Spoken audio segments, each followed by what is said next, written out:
आज के वीडियो में हम बात करने वाले हैं कि प्रेगनेंसी के 4th वीक के बारे में। 4th वीक में आपको क्या क्या जो है वो सिम्टम्स फील हो सकते हैं, बच्चे की क्या ग्रोथ होती है, सारी चीज़ों के बारे में हम इस बारे में बात करने वाले हैं। चलिए वीडियो स्टार्ट करते हैं। अगर अभी तक प्रेगनेंसी केयर इंडिया को सब्सक्राइब नहीं किया तो प्लीज़ जल्दी से सब्सक्राइब कर लीजिए। Now let's get started.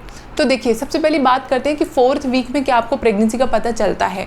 बहुत ज़्यादा चांसेस ये होते हैं कि आपको 4th वीक में प्रेगनेंसी का पता नहीं चलता है, लेकिन 4th वीक में जो बच्चा है उसका इम्प्लांटेशन हो चुका होता है। यूजुअली 3rd वीक में ही इम्प्लांटेशन की प्रक्रिया जो है वो शुरू हो जाती है, बट वो जो 4th वीक होता है उसमें जो एम्ब्रियो है वो इम्प्लांट हो जाता है। तो जो फर्टिलाइज्ड एग होता है वो इस वीक में ही फैलोपियन ट्यूब के थ्रू होकर के आपके गर्भाशय में जाता है और उसकी लाइनिंग से चिपकता है, और इसी को इम्प्लांटेशन का प्रोसेस कहा जाता है। बेसिकली इम्प्लांटेशन कहा जाता है।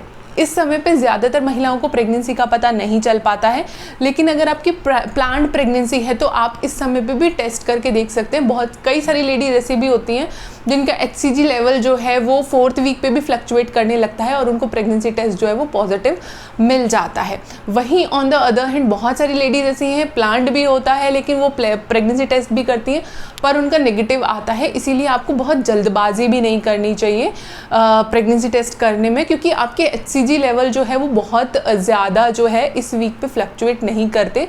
इम्प्लांटेशन होने के बाद जो है वो HCG लेवल जो है वो बढ़ता है, लेकिन कभी कभी कुछ केसेस में आपको प्रेगनेंसी टेस्ट पॉजिटिव भी आ सकता है। रही बात सिम्टम्स की, तो this is very early time.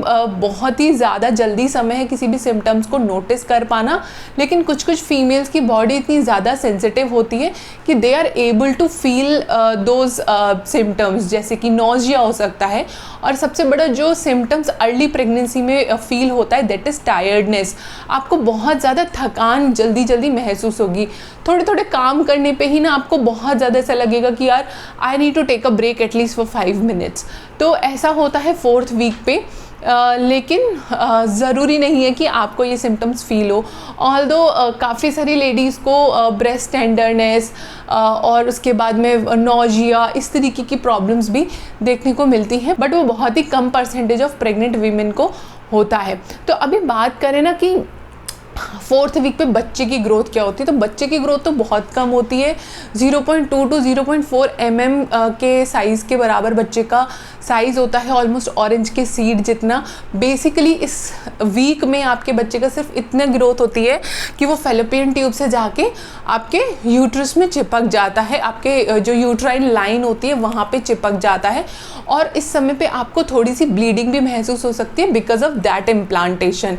So light bleeding हो रही है तो ये भी एक साइन है आपकी प्रेगनेंसी को कंफर्म करने का। दूसरी बात आती है कि इस समय पे आपके बच्चे के जो एक्चुअली बच्चा इस समय पे जो बेबी होता है उसको बेबी ना बोल के एम्ब्रियो बोला जाता है। इसमें क्या होता है कि बच्चे के सिर्फ 2 ही सेल्स होते हैं।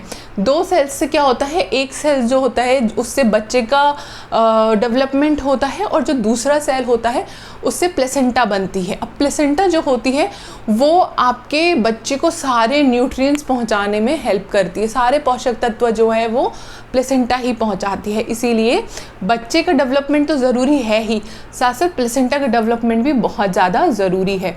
लेकिन 4th वीक पे आपके बच्चे के सिर्फ यही 2 सेल्स रहते हैं।